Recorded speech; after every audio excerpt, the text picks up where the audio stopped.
Hey, it's Brett and Coach here, and today I am headed to O'Hare International Airport here in Chicago so I can take a flight on American Airlines over to Philadelphia so I can connect into Copenhagen.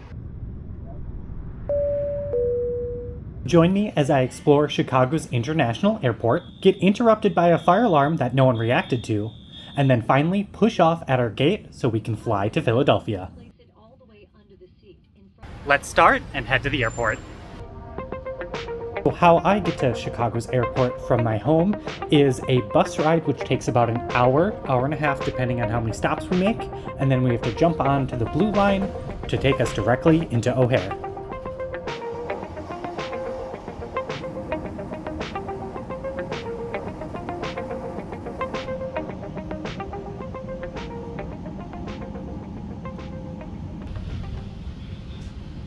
We just got off the bus and train. We had to catch the train very quick last minute for a transfer, but we made it.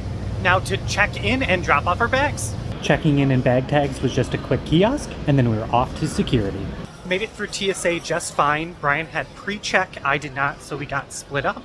Now it's off to wander around the terminal and see if we can meet back up. We met back up, and surprisingly, TSA was faster than TSA pre-check, so now we're headed to the gate. We made it to the gate pretty quickly, and the plane is already here behind me, even though we are about an hour and a half, 2 hours before boarding, and it is a Boeing 787. Is that correct? 737? Sooner or later I'll figure this out, but it's there. So just a couple gates down from us at G8 is the Admirals Club, which is right behind me, but unfortunately since we're only flying economy, we don't have access to that today, but if you are here in O'Hare, feel free to check it out. This is the Sandwich Index. So at every airport, I like to check their sandwich prices just to get a general gauge of how expensive the city is. So let's go stop in to this little convenience store behind me and see how much it is. So $10.99 is not too bad for a sandwich. It's definitely not the worst price that I've seen for one, but it's definitely way too expensive for a sandwich. This concludes the Sandwich Index. Back at the gate, I decided to do a little bit of reading, and Brian decided to get a little work done. And then the fire alarm went off for 15 minutes, and the sanitation worker sitting next to us said this just happens all the time, so that's a little suspicious. Boarding just started down to the minute, so hopefully in the next 15-20 minutes we'll be on board and ready to go. Something I do before boarding every plane is touch the side for good luck. Then we settled into our seat for our flight. After waiting for all the rest of the passengers to board the plane, we had permission to push off from the gate. Big shout out to the ground crew, always trying to keep us safe and keep us moving. As we were waiting on the runway to get permission to take off, I spotted this interesting looking Cargo Lux plane. I haven't seen one of these before, so I'm just assuming it's just a pretty simple cargo plane.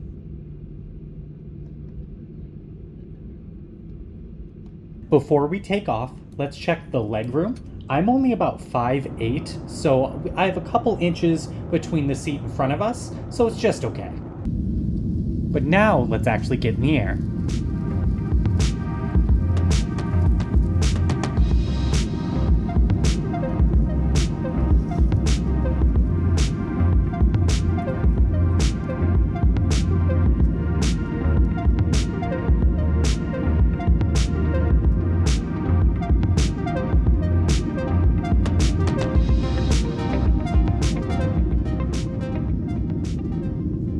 Just some initial thoughts about the flight. I would say that the onboarding process was probably one of the longest onboarding processes that I had. Not because it didn't move fast, because it was on time starting to board, and we took off on time. It was just like a lot of standing in line and people waiting and trying to be in a higher boarding group than they were, which that was kind of expected, I should say. But then people actually being on the jet bridge and just standing there, as well as moving very slowly into the actual airplane and putting things in the overhead compartments. But also, that was probably one of the rockiest takeoffs I've ever been on. I haven't been on too many flights, but it was a little cloudy, and every time we went through a cloud, the whole plane seemed to drop, which is not the best feeling for wanting to have when you're on takeoff. Other than that, it seems like everything is going pretty smoothly. Everything is on time. The only thing I'm concerned about is that there may be some scattered thunderstorms in Philadelphia, so hopefully we will get out of Philly just fine.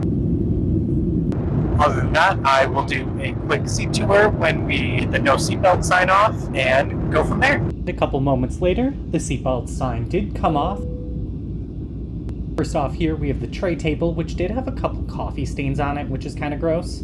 The seat also had a USB port and a plug. Up first in the seat back pocket is the brochure to go through the entertainment that we had to use on our phones. We just had to go to American Airlines website to get started. This was a free option for us on our flight. Pamphlet was all of the buy on board options. Drinks were included, but if you wanted snacks or alcohol, those would just cost us a little bit extra. We opted not to buy any drinks. And a safety card that seemed pretty standard went over seatbelt buckles, life rafts, oxygen mask, and any other situation if there was an emergency. Lastly, if anyone was feeling a little bit queasy, there was a waste bag in case you needed it. Quickly after that, the drink cart came around. I opted to get just a regular glass of water, and then they gave me some mini pretzels, and then a napkin with, of course, an AA Advantage ad on it. This is, I believe, the only little food or snack we'll get on, but I'm okay with that. Let's taste these little mini pretzels and see what we think. Pretty sure they're going to be pretty standard, just airplane snacks. Yeah, they're good. As well as the water, pretty much what I expect. 7 out of 10. Back to the views out the window. So we should be landing fairly shortly. I thought the flight went pretty fast. It was about only an hour and a half. It does seem like we are going to hit a little bit of turbulence as we're coming into Philadelphia here, just because it seems like there is some increased cloud cover as well as some possible thunderstorms.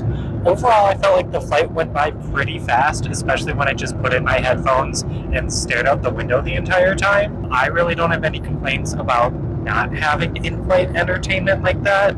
It would have been nice to have a screen on the back of the seat, but I'm not really going to complain. I'm pretty easy to please, considering they did have free entertainment that you could stream directly to your phone. That's what Brian is doing next to me. I just opted not to. It's just sitcom reruns generally and some pretty standard movies.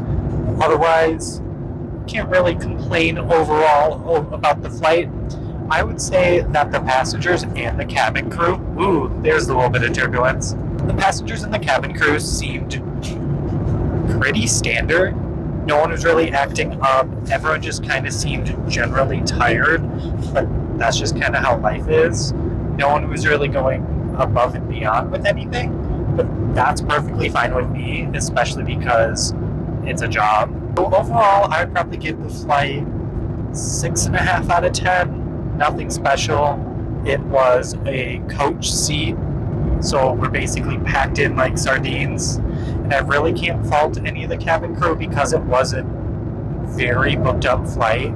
Like, we could have gotten like a $400 credit to give up our seats, but since our layover in Philadelphia wasn't long enough for us to do that and still get to Copenhagen when we wanted to. But for now, it is time to land in Philadelphia. It's a little scary because you're right on the river, and then all of a sudden, the airport seems to be underneath you.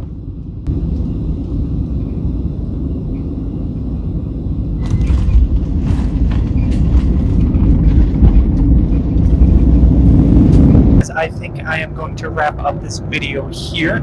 I think American Airlines flight to O'Hare to Philadelphia, solid 6 out of 10. I will see you in Philadelphia to review Philadelphia to Copenhagen. Have a good one.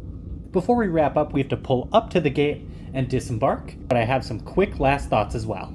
Now that I have a little time because we're stuck here in Philadelphia, I think the flight from Chicago here was fine. I don't really have any other big notes besides they said that there was going to be turbulence coming in, but there was only one tiny little moment. Otherwise, taking off had significantly more turbulence.